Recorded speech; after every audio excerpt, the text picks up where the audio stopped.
Welcome back, everyone. We're on the road, heading west from Moab, Utah, 4 hours west, stopping off in Zion National Park. Trying to do 2 national parks in 2 days or 3 days is exhausting. There's a view of the White Throne there, upper left-hand corner.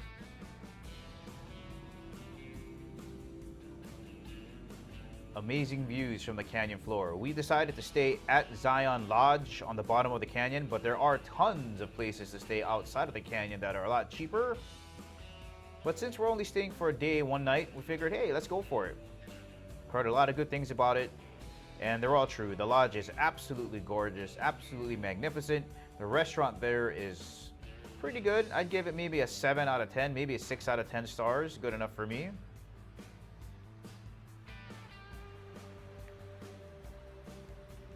Nice place.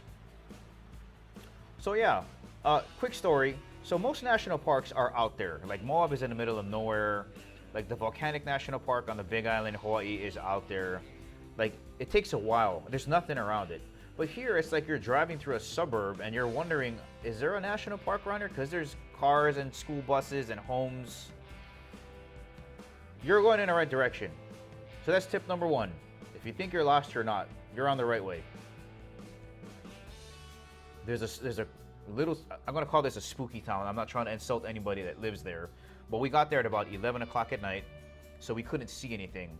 Now, this little town, 1 road in, 1 road out, right? 2 lanes. Looked so scary. There's the lower Emerald Pools. And I think what made it creepy was, it wasn't like the old school homes that were white. You know, got the church that's white with the steeple, but it was the street lights that were going straight down the middle of the street. They weren't on the sides, right, left and right, and they're about maybe 20 feet apart. So as you're driving, each 20-foot section lights up as you go along, and you can see them get dark in your rearview mirror.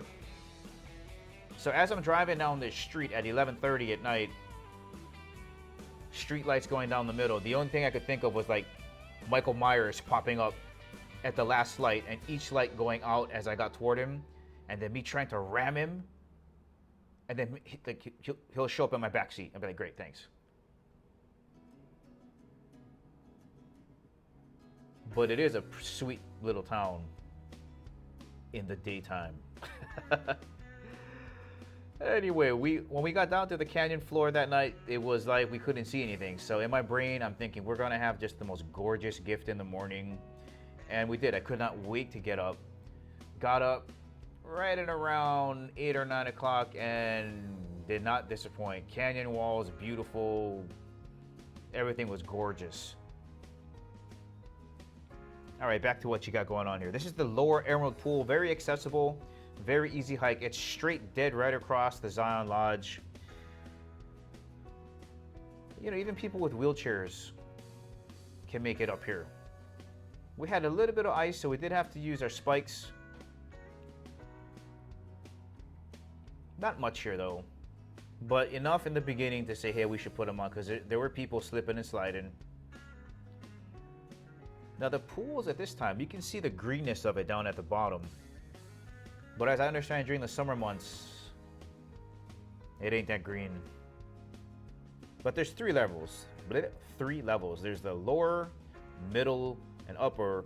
We're gonna do all of them, and we just didn't have enough time to do anything because the half a day we spent after this just couldn't do it. So after you're done here at the lower pool, you're gonna go through these really cool like man-made cutouts. It's almost like you're in Star Trek trying to fight the lizard dude, and you're kind of coming around like, oh, what's going on? It's such a mystery. It's almost like a pathway to a hidden garden, the way that they cut out these man-made steps out of the rocks. I wish we had more time, and that goes back to my last video. You got to plan your days accordingly, especially during the winter because the days are shorter. Guys, right here, I am tired. You know, we had some time, like I was saying, during the second half day to do stuff, but I was just pooped. You know, like doing the 2 days of hiking at Moab and then running into this. Ugh. Now, I don't know if this is the middle Emerald Pool. I don't think it is, because there's a sign on the right-hand side that says go this way to Emerald Pool. Caution, don't go, because portions of it have been washed away, but it's still pretty sweet views. So that hike was kind of okay, but then going up to the upper pool, that's where stuff gets a little bit steeper. You ascend kind of high, and the hike is maybe about 20 minutes, and you're huffing it. This hike took its toll on us.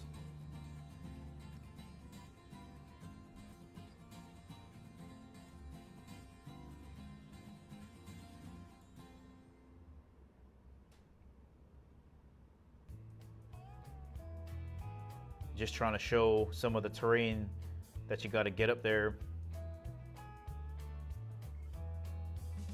But man, what a job they did to create these paths, because this is another one of those secret garden moments.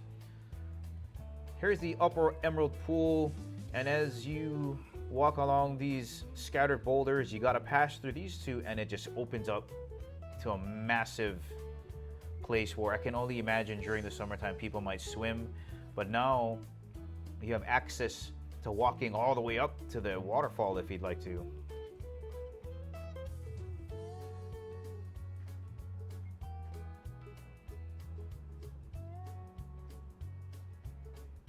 Now, if you do the entire trail like we did, it might take you about 2 hours.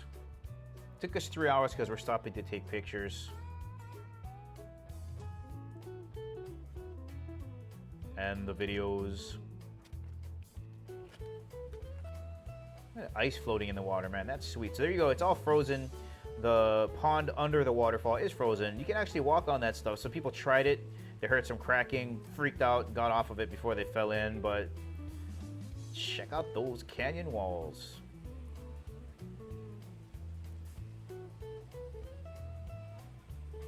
You know, Zion is also home to the subway and Angel's Landing, and I wish we had time to do those, but just couldn't do it.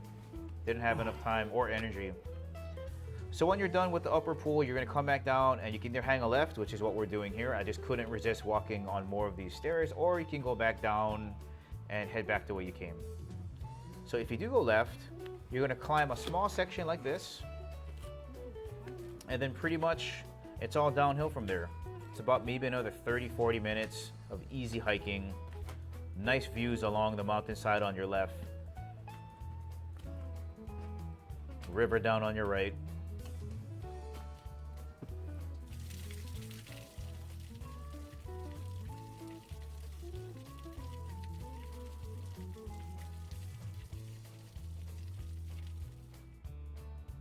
It's pretty hot down in there, by the way. You know, Moab was like 35, 40 degrees. Sometimes it was even got down to 25 in portions of Moab. But here it's like 45, 50 degrees, especially when you're moving around, you get pretty hot. So if you follow this trail, you're gonna end up to the ending of the Grotto Trail and the beginning of the portion that will connect you to Angel's Landing. Just didn't have enough energy to continue on to Angel's Landing. But as you can see, the ice, it's gone. You know, it got pretty warm on this second portion, so, you know, we're just rolling down the hill at this point. If you're thinking about doing the subway during the winter, you know, normally you gotta apply for a pass to do that months in advance, because you can do it from the bottom up or from the top down, which you gotta rappel down. But the ranger was saying you can pick up a pass a day before and then be fine with it. Also, though, remember that the days are shorter, so you gotta book it if you're doing the subway. You gotta know where you're going. Here's Weeping Rock. Very easy to get there. So this trail is a little bit further down, maybe half a mile down the road from the ending of the trail that we did on the right-hand side. I think it's the west or the east rim trail that you can do there. That's another 5-hour trail. Man, the Weeping Rock Trail was, even though it's 10 minutes, had a lot of ice on it. Little kids and moms just eating it, man. Bring your spikes. Even if you think you don't need them, bring them anyway, just in case. Was that tip 4 or 5 or 3? I don't even remember. Bring your spikes. What, are you crazy? They don't take up much room anyway. Weeping Rock. Both sides of this trail, because if you go to the left, at the trailhead. You'll go here. To the right was ridiculously iced up. Yeah, check out the views from Weeping Rock. And that's all we seriously had time for. We packed it in, didn't want to miss dinner.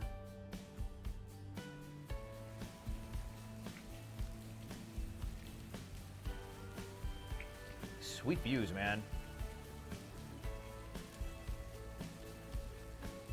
Yeah, on the way back, we got to see some wildlife. You can see some here. There he is there. Well, this is the end of the video, guys. I hope you enjoyed my sightseeing trip to Zion National Park. Oh, look at that buck there. If you enjoyed the video, please give me the thumbs up. Subscribe to my channel if you like it. And as always, I will catch you later.